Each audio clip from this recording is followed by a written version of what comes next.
नमस्कार मित्रों, NC classy channel में तमारू हार्दिक स्वागत है। मित्रों, चैनल में नवा हो चैनल ने हजी सुधी तमे सब्सक्राइब न करो तो मित्रों सब्सक्राइब करवानो भूलता नहीं।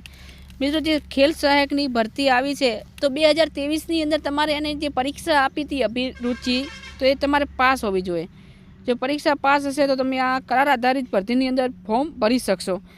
તો એ ફોર્મ ભરવા માટે સૌથી પહેલાં મિત્રો તમારે શું કરવાનું છે તો ખેલ સહાયક તમારે અરજી કરવા માટે સૌથી પહેલાં જ્યાં ખેલ સહાયક વેબસાઇટ આપેલી છે SS ગુજરાત એ લિંક ઓપન કરવાની છે અને તમે ત્યાં ખોલશો એટલે આવું પેજ તમને જોવા મળશે।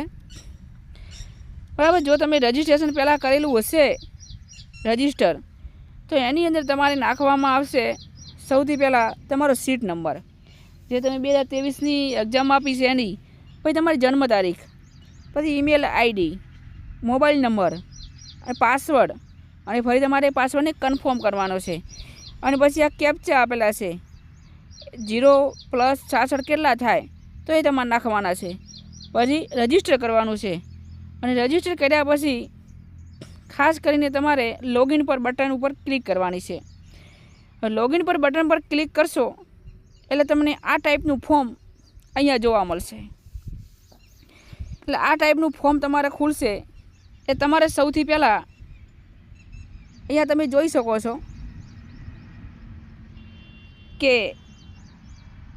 તમારે આજે આપણે ખાસ કરીને જ્ઞાન સહાયક ઉચ્ચતર માધ્યમિક માટે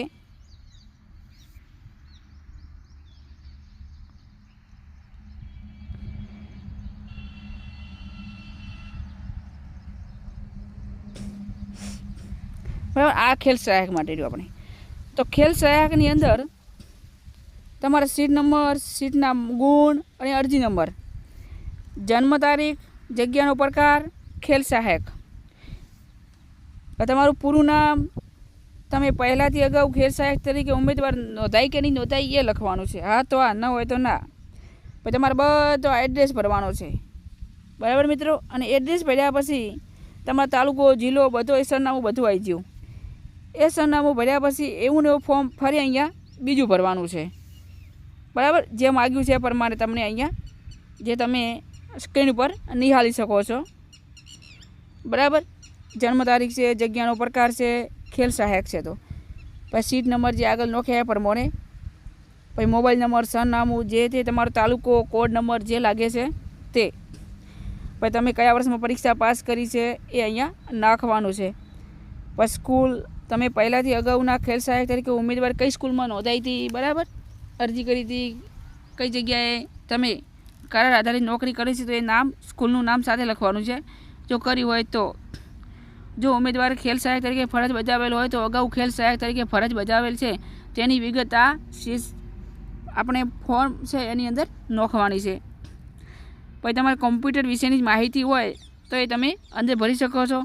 પછી તમે કઈ કઈ જગ્યાએ કોમ્પ્યુટરનો પ્રવાહ જે આર્ટ્સમાં હતા એની અનુસંધાને જે કોમ્પ્યુટર કોર્સ કર્યો છે એના માર્કિંગ કરવાનું છે। પછી શૈક્ષણિક સ્થાનકની લાયકાત, એ તમે કે જો કોલેજ કરી છે એ કોલેજની લાયકાત તમારે એની અંદર સિલેક્ટ કરવાની છે, ગ્રેજ્યુએશન લાયકાત, બરાબર। એના પછી તમારો ફોર્મ જે ખાસ કરીને લાલ કલરની ફૂદડી એ દર્શાવે છે કે વિગતો ફરજિયાત લખવાની રહેશે, બરાબર। એક પણ વિગત ખાલી ન જવી જોઈએ।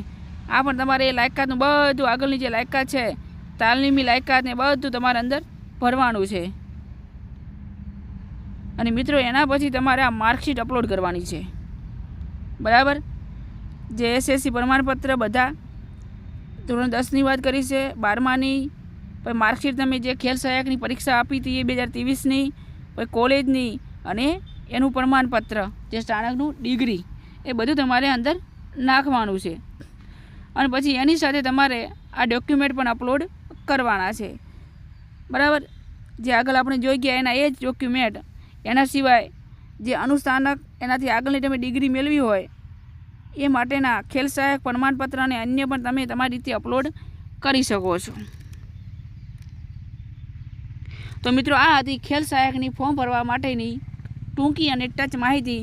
તો આજે જ જઈને ફોર્મ ભરી શકો છો અને ચેનલમાં નવા હોય તો મિત્રો સબસ્ક્રાઈબ કરવાનું ભૂલતા નહીં। જય હિન્દ, જય ભારત।